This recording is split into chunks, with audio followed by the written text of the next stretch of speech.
Salut les amis, j'espère que vous allez bien. C'est encore moi, PC Astuce, pour une nouvelle vidéo. Alors, nous allons continuer aujourd'hui avec notre formation. Nous sommes au chapitre 3, installation du système d'exploitation ou des systèmes d'exploitation Windows. Alors, j'aimerais d'abord m'excuser parce que voilà, j'ai fait presque une semaine sans mettre des vidéos en ligne, petit problème technique, mais maintenant c'est réglé. Donc, nous continuons avec notre formation. J'espère que pendant ce temps, vous avez eu le temps de réétudier ce que nous avons déjà appris jusqu'à là. Donc voilà, nous allons continuer avec le chapitre 3 de notre formation, installation de système d'exploitation Windows sur des ordinateurs.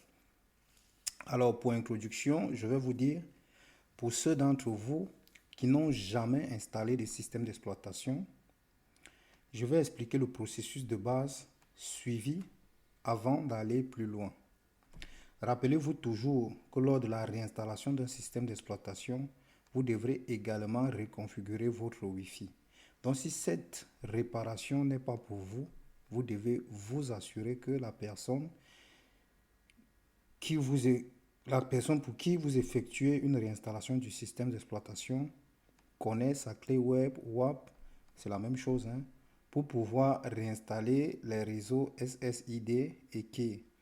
Il existe plusieurs façons de démarrer ce processus. Alors, qu'est-ce que je veux dire par là? Je veux tout juste dire que si vous allez installer le Windows dans l'ordinateur d'une autre personne, la personne devrait connaître le mot de passe de son Wi-Fi. Parce que lorsque vous installez un nouveau Windows dans l'ordinateur de quelqu'un, vous supprimez tout à l'intérieur.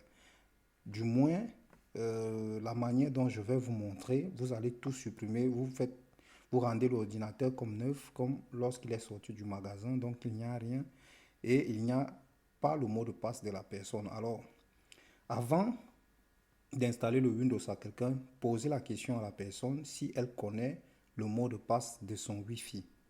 Si elle ne connaît pas le mot de passe de son Wi-Fi, sur n'importe quel Windows, peut-être 7 pour ceux qui utilisent encore 7 aujourd'hui, même si ça peut être rare, Windows 8, Windows 8.1 ou bien Windows 10, c'est la même chose, Windows 11, Windows 12. Ce que vous aurez à faire, c'est vous allez venir ici, sur cette icône. Je précise, j'utilise le Windows 8.1. Donc, vous allez venir sur l'icône d'Internet, comme vous voyez là. Voilà, là, c'est l'icône d'Internet. Donc, vous allez appuyer le bouton droit de la souris. Vous avez le bouton gauche et le bouton droit de la souris pour ceux qui utilisent la souris. Et pour ceux qui utilisent le trackpad, le bouton droit du trackpad. Vous allez avoir cette partie ici, Open Network and Sharing Center. Alors, vous avez en haut, résoudre le problème et en bas, vous allez choisir l'option d'en bas, quelle que soit la langue. Vous avez deux options, un en haut, le deuxième en bas. Alors, vous choisissez celui du bas, vous allez cliquer. Et là, vous allez être sur cette fenêtre-ci. Donc, vous allez choisir là où on a écrit Wi-Fi avec le nom de votre fournisseur, par exemple, ou bien avec le nom de votre Wi-Fi. Donc, vous allez choisir là et vous allez venir sur Wireless Propriété. Propriété Wi-Fi. Vous allez cliquer là. Et ici, vous avez connexion et à côté de connexion, vous avez sécurité. Sécurité. Donc, vous allez cliquer sur Security. Et là, vous avez cette page ici et les petits points que vous voyez ici, c'est le mot de passe de mon Wi-Fi. Donc, si je viens ici, je clique en bas sur cette petite cage dont on peut cocher ici. C'est écrit Show caractère. Si je coche là, et là, je peux voir, n'est-ce pas, le mot de passe de mon Wi-Fi. Et vous pouvez faire pareil avec n'importe quel Wi-Fi. Et comme ça, vous pouvez voir les mots de passe de n'importe quel Wi-Fi sur n'importe quel ordinateur. Donc, quand vous arrivez chez quelqu'un, ou bien quand quelqu'un vous apporte son ordinateur pour refaire le Windows, la première des choses que vous demandez à la personne, c'est est-ce qu'elle connaît son mot de passe? Si elle ne connaît pas son mot de passe, faites cette démarche que je venais de vous montrer. Enregistrez le mot de passe, photographiez, copiez, faites ce que vous voulez, mais gardez ça quelque part de sorte à ce que lorsque vous allez finir, n'est-ce pas, l'installation du Windows de la personne, vous pourrez reconnecter l'Internet de la personne. C'est très important. Voilà. Donc voilà, je voulais m'excuser pour les 2 semaines, une semaine dont je n'ai pas pu mettre de vidéo en ligne. Comme je vous ai dit, c'était des petits problèmes techniques que nous avons réussi à régler. Alors, comme j'ai déjà dit, nous continuons donc avec notre chapitre 3, installation du Windows.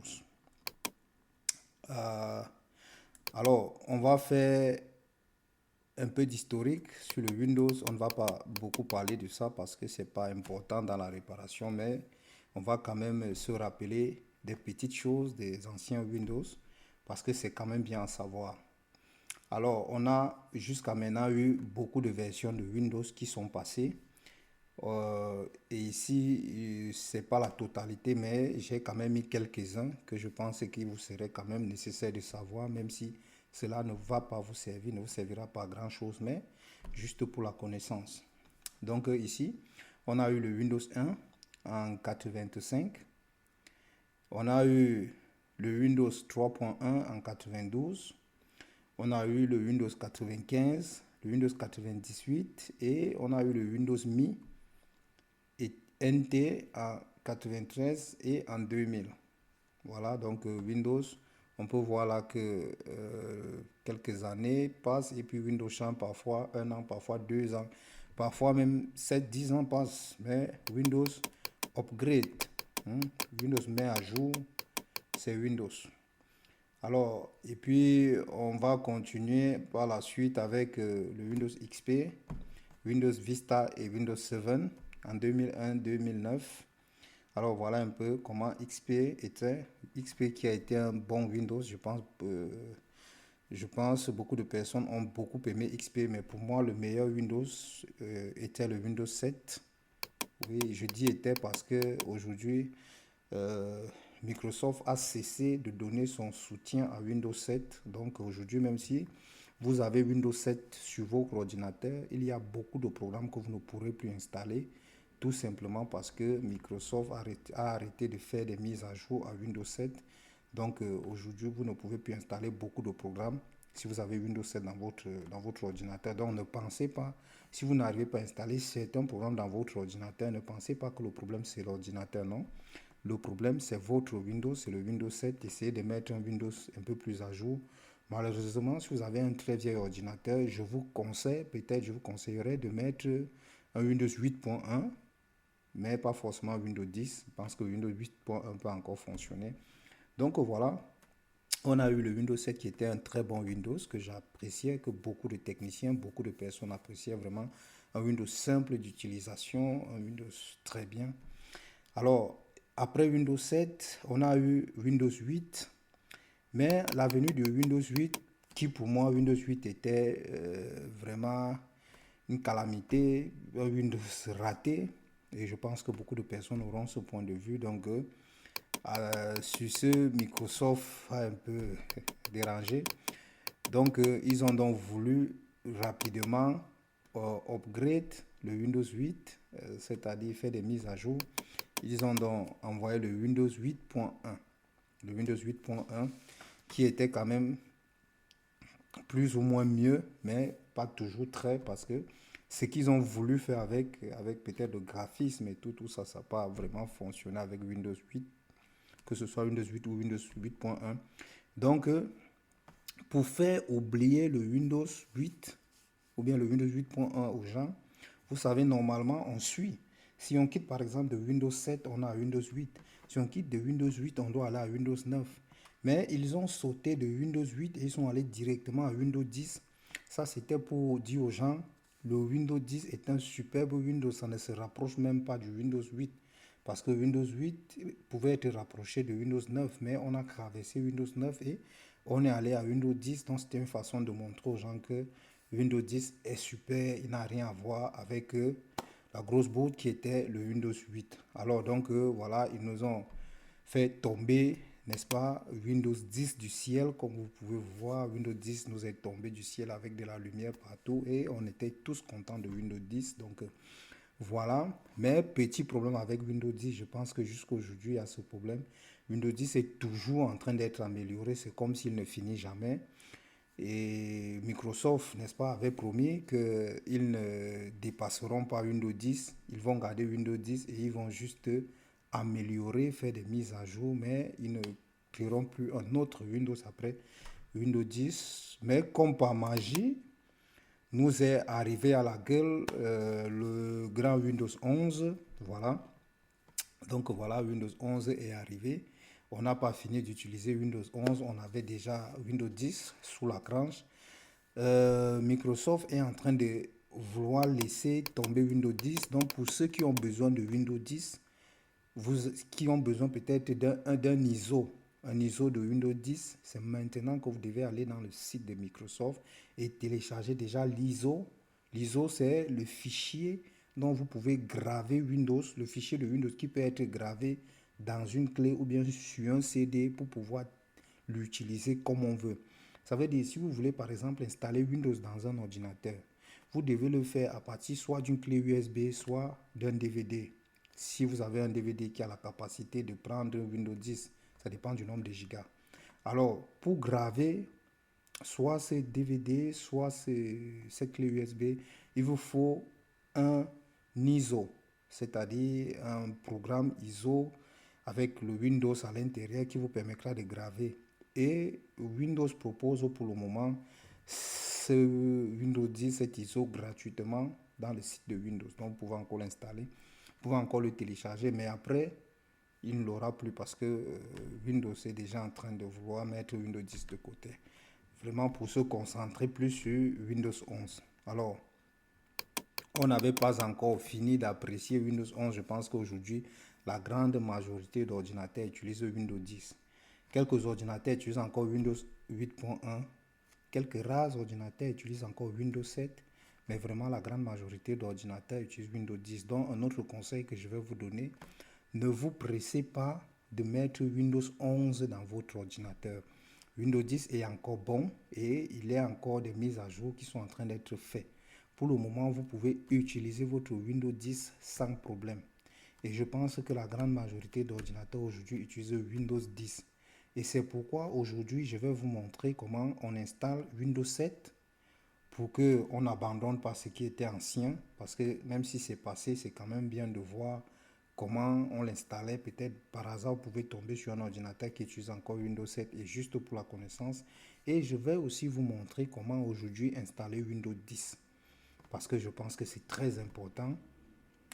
Pour le reste des Windows, l'installation est presque pareille. Donc, ne vous pressez pas de jeter votre Windows 10 à la poubelle. Il est bon, il est utilisable, il a toutes les mises à jour. Vous pouvez installer n'importe quel programme dans votre ordinateur si vous avez Windows 10. C'est le Windows 8.1 qui est déjà vraiment, je pense, mis à la poubelle, qui va être mis à la poubelle dans quelques mois, je pense. Mais pour le Windows 10, il est encore bon. Donc, ne changez pas de Windows seulement parce que vous voulez un nouveau Windows. Et puis, ce que vous devez savoir, c'est que Windows 11 ne fonctionne ne fonctionne qu'avec des ordinateurs qui ont une certaine capacité. Ce n'est pas comme Windows 8 ou Windows 7 que tu pouvais prendre n'importe quel ordinateur, même qui a des capacités très faibles.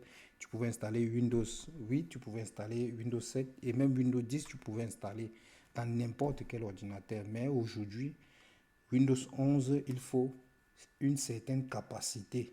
Il faut que l'ordinateur ait un certain processeur avec une certaine génération pour que vous puissiez installer Windows 11. Donc, si vous essayez d'installer Windows 11 dans un ordinateur et que ça ne s'installe pas, alors vous devez comprendre que l'ordinateur n'a pas la capacité requise pour pouvoir porter Windows 11. Donc voilà. Alors on est encore en train de se battre avec Windows 11. On n'a même pas fini Windows 10. Que Windows 12, bam, nous arrive comme on prend la gueule. Et là, en tout cas, on va passer. Ne pensez pas à Windows 12 pour le moment. Donc voilà, on a un peu fait cette petite historique. On va donc commencer, n'est-ce pas, avec comment installer Windows 7 sur un ordinateur, qu'il soit portable ou pas. Donc, je vais effacer ce portable. On va laisser tout simplement un ordinateur parce que qu'il soit ordinateur de bureau ou bien ordinateur portable, netbook, notebook, tout ça c'est la même chose. Le processus d'installation est le même. Alors, petit énoncé, ce que vous devez savoir, c'est que l'installation de XP est différente de l'installation de Windows 7. Avec XP, il y avait un peu moins de graphisme et on posait beaucoup de questions. Ça veut dire à chaque étape, il y avait une question. Pour dire la vérité, c'était un peu plus compliqué. Nous, on a installer XP, donc je connais de quoi je parle.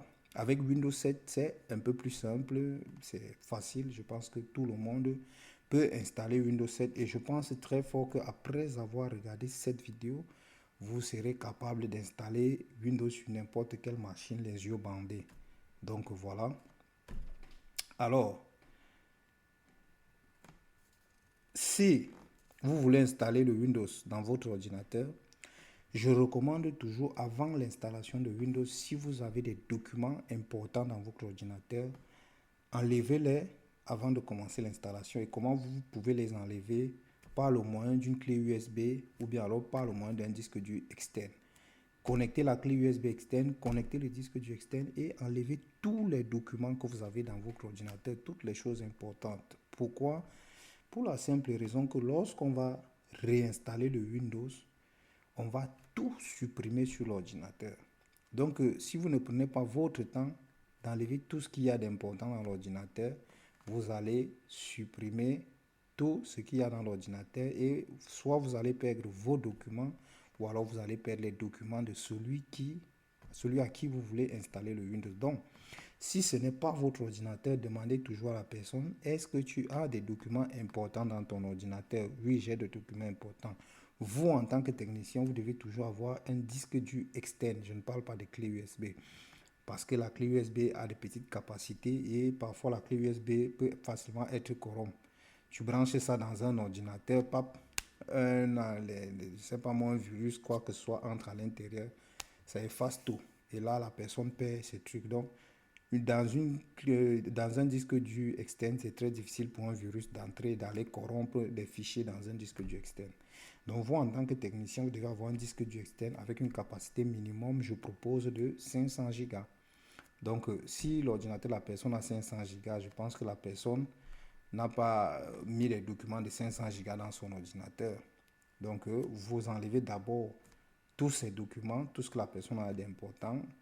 Et après avoir fini l'installation, vous remettez. Mais prenez toujours votre temps de faire ça. Et autre chose, je ne recommande jamais de faire une mise à jour de Windows. Ne faites pas une mise à jour, c'est-à-dire installer Windows. Ne faites pas une mise à jour.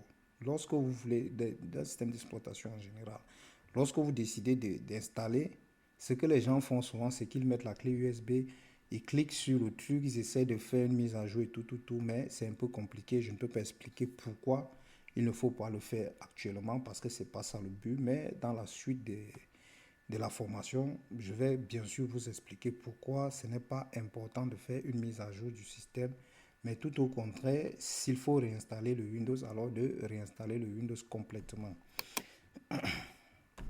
Alors, What they gon' do?